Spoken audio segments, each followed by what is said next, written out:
जय माता दी, जय माता दी। गौरी पुत्र गणेश की जय।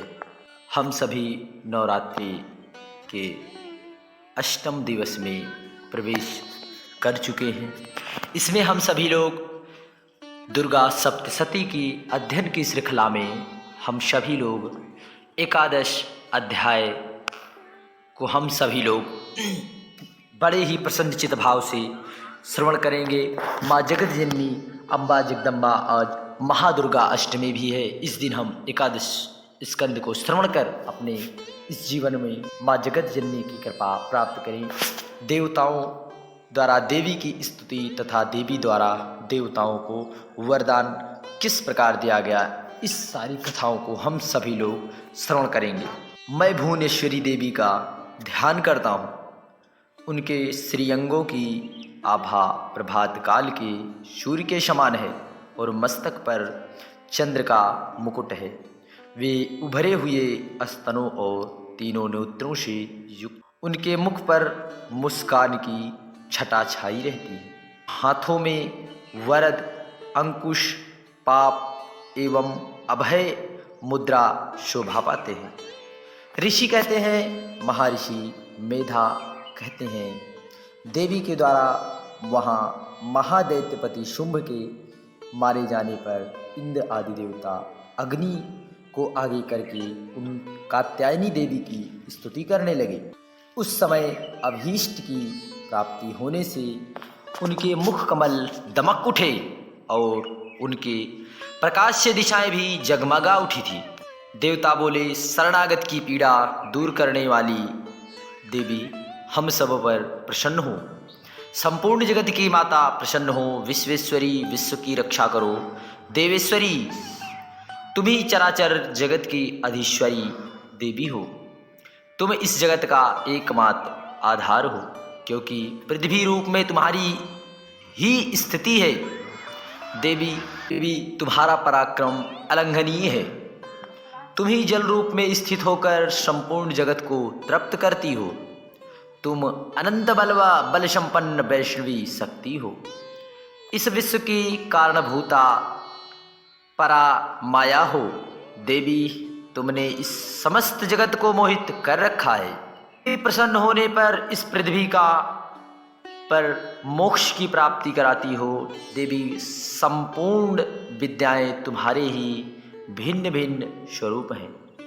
जगत में जितनी स्त्रियां हैं वे सब तुम्हारी ही मूर्ति हैं। जगदम्बा एकमात्र तुमने ही इस विश्व को व्याप्त कर रखा है। तुम्हारी स्तुति क्या हो सकती है। तुम तो स्तवन करने योग्य पदार्थों से परे एवं परावारी हो। जब तुम सर्वस्वरूपा देवी दुर्गा स्वर्ग तथा मोक्ष प्रदान करने वाली हो, तब इसी रूप में तुम्हारी स्तुति हो गई। तुम्हारी स्तुति के लिए इससे अच्छी उक्तियां और क्या हो सकती हैं। बुद्धि रूप से सब लोगों के हृदय में विराजमान रहने वाली तथा स्वर्ग एवं मोक्ष प्रदान करने वाली नारायणी अधिष्ठात्री देवी हो। तुम्हें नमस्कार है। कला काष्ठा आदि रूप से क्रमशः परिणाम की ओर ले जाने वाली तथा विश्व का उपसंहार करने में सामर्थ्य नारायणी तुम्हें नमस्कार है। नारायणी तुम सब प्रकार का मंगल करने वाली मंगलमयी हो। कल्याणदायिनी शिवा हो। सब पुरुषार्थों को सिद्ध करने वाली शरणागत वत्सल्य तीन नेत्रों वाली एवं महागौरी हो। तुम्हें नमस्कार है। सृष्टि बालक और संहार की शक्ति भूता सनातनी देवी हो। सृष्टि पालन और संहार की शक्ति भूता सनातनी देवी हो। गुणों का आधार तथा सर्वगुणमयी हो नारायणी, तुम्हें नमस्कार है। शरण में आए हुए दीनों एवं पीड़ितों की रक्षा में संलग्न रहने वाली तथा सबकी पीड़ा दूर करने वाली नारायणी देवी, तुम्हें नमस्कार है। तुम ब्रह्माणी का रूप धारण करके हंसों से जुते हुए बैलों पर बैठती तथा कुशा मिश्रित जल छिड़कती रहती हो। तुम्हें नमस्कार है।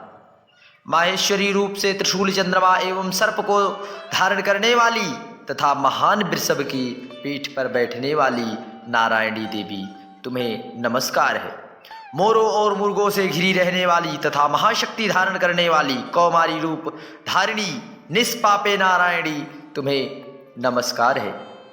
शंख चक्र गदा और शारंग धनुष रूप उत्तम आयुधों को धारण करने वाली वैष्णवी शक्ति स्वरूपा नारायणी तुम प्रसन्न हो, तुम्हें नमस्कार है।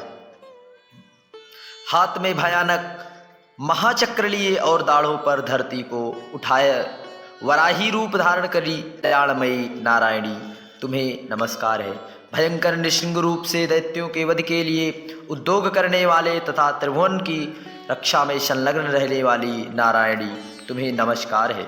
सर्वस्वरूपा सर्वेश्वरी सब प्रकार की शक्तियों से संपन्न दिव्य रूपा दुर्गे देवी सब भयों से हमारी रक्षा करो, तुम्हें नमस्कार है। कात्यायनी या तीन लोचनों से विभूषित तुम्हारा सौम्य मुख सब प्रकार के भय से हमारी रक्षा करे, तुम्हें नमस्कार है। भद्रकाली ज्वालाओं के कारण विकराल प्रतीत होने वाली अत्यंत भयंकर एवं समस्त असुरों का संहार करने वाली तुम्हारा त्रिशूल भय से हमें बचाए, तुम्हें नमस्कार है।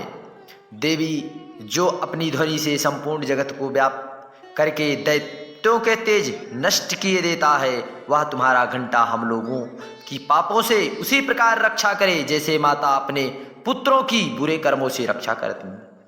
चंडिके तुम्हारे हाथों में सुशोभित खड्ग जो असुरों के रक्त और चर्बी से चर्चित है, हमारा मंगल करो, हम तुम्हें नमस्कार है।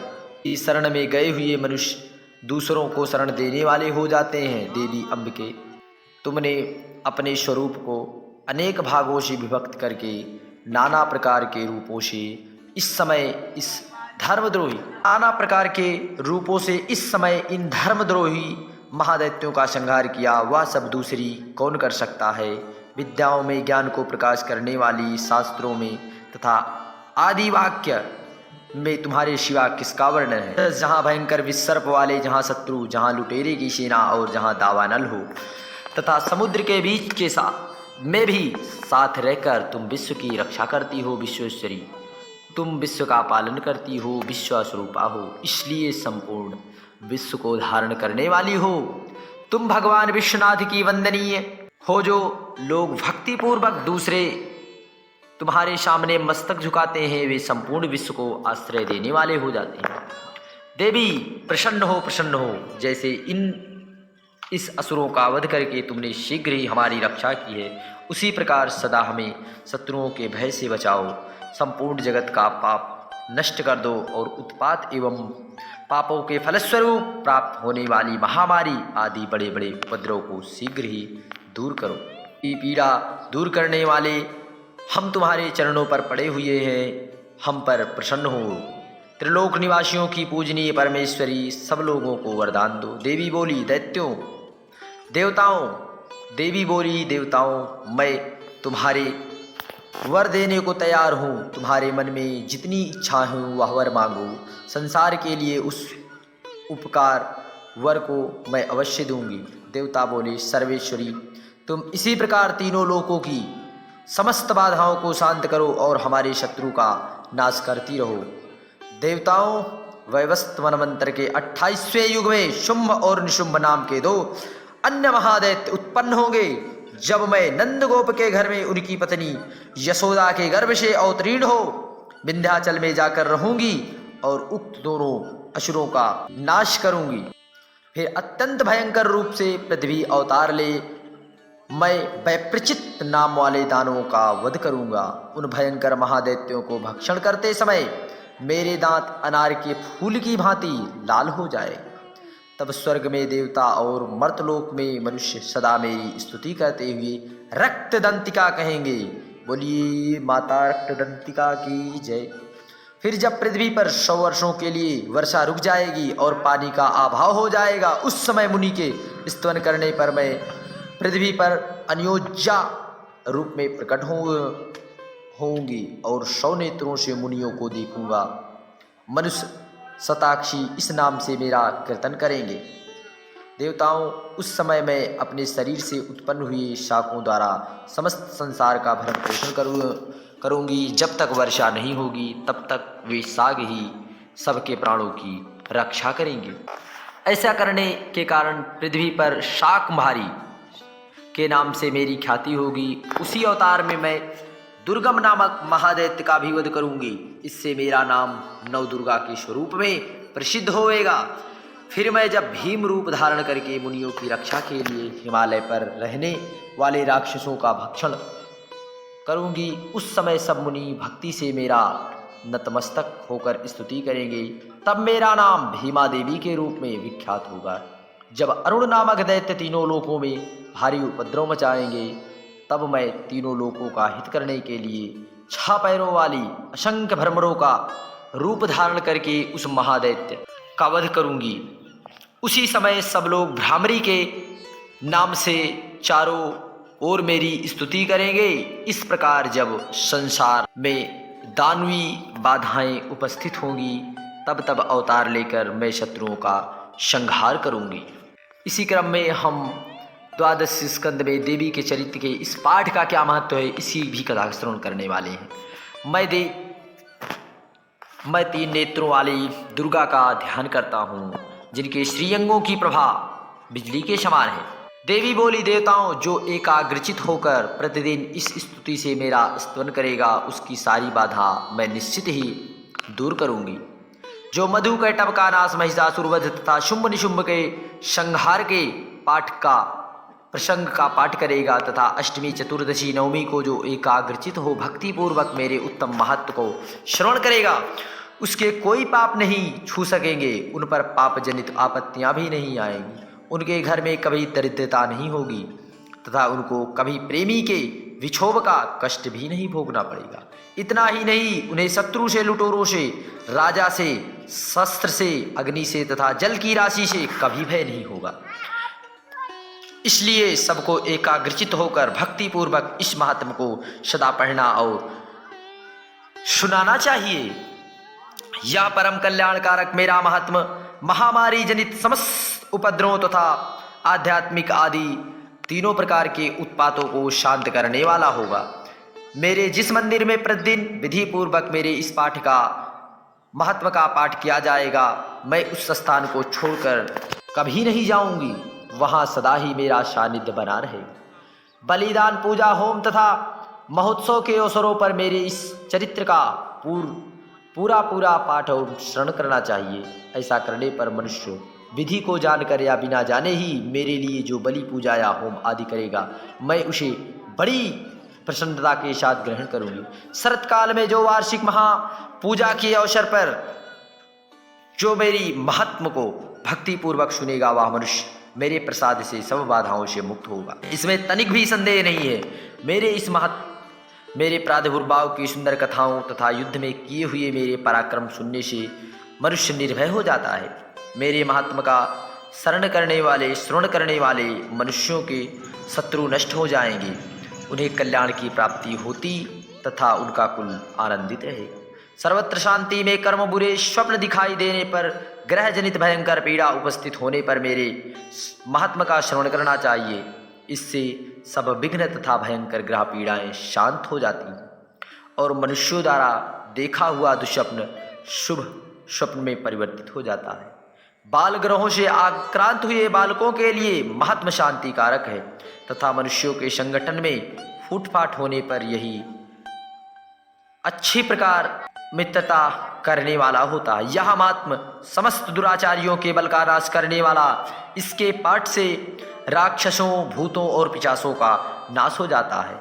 मेरा यह सब महात्मा मेरे समीप की प्राप्ति कराने वाला है। पुष्प, अर्घ, धूप, दीप, गंध आदि सामग्रियों से पूजन करने से, ब्राह्मण को भोज कराने से, होम आदि करने से, प्रतिदिन अभिषेक करने से, नाना प्रकार के भोगों का अर्पण करने से, दान देने आदि से 1 वर्ष तक जो मेरी आराधना की जाती है, उसी से मुझे जितनी प्रसन्नता होती है, उतनी प्रशंसा मेरे इस उत्तम चरित्र का एक बार श्रवण करने से हो जाती है। यह महात्मा श्रवण करने पर पापों को हर लेता है और आरोग्य प्रदान करता है। मेरे प्रादुर्भाव का कीर्तन समस्त भूतों से रक्षा करता है। मेरे युद्ध विषय चरित्र दुष्ट दैत्यों का संहार करने वाला, इसके श्रवण करने पर मनुष्य को शत्रुओं का भय नहीं रह जाता। महासागर में नाव पर बैठने के बाद भारी तूफान से नाव के डगमगा होने पर और अत्यंत भयंकर युद्ध में शस्त्रों का प्रहार होने पर अथवा वेदना से पीड़ित होने पर किंबहुना सभी भयानक बाधाओं से उपस्थित होने पर जो मेरे इस चरित्र का स्मरण करता है वह मनुष्य संकट से मुक्त हो जाता है। ऋषि कहते हैं, यूँ कहकर प्रचंड पराक्रम वाली भगवती आदिशक्ति पराम्बा जगदम्बा भगवती चंडिका सब देवताओं को देखते देखते वहीं अंतर्ध्यान हो गई। फिर समस्त देवताओं भी शत्रुओं के मारे जाने से निर्भय हो पहले की भांति यज्ञ भाग का उपभोग करते हुए अपने अपने अधिकार का पालन करने लगे। संसार का विध्वंस करने वाले महाभयंकर अतुल पराक्रमी देव शत्रु शुंभ तथा महाबली निशुंभ के युद्ध में देवी के द्वारा मारे जाने पर शेष दैत्य पाताल लोक में चले गए। राजन, इस प्रकार भगवती अम्बा देवी नित्य होती हुई भी पुनः पुनः प्रकट होती जगत की रक्षा करती है। वे ही इस विश्व को मोहित करती हैं, वे ही जगत को जन्म देती हैं, वे ही प्रार्थना करने पर संतुष्ट हो विज्ञान एवं समृद्धि प्रदान करती हैं। राजन, महाप्रलय के समय महामारी का रूप धारण करने वाली वे महाकाली ही इस समस्त ब्रह्मांड में व्याप्त हैं। वे ही समय समय पर महामारी होकर वे ही स्वयं अजन्मा होती हैं। वे सनातनी देवी ही समयानुसार संपूर्ण भूतों की रक्षा करती हैं। मनुष्य के अभ्युदय के वे ही घर में लक्ष्मी के रूप में स्थित हो उन्नति प्रदान करती हैं। वे ही अभाव के समय दरिद्रता बनकर विनाश करती हैं।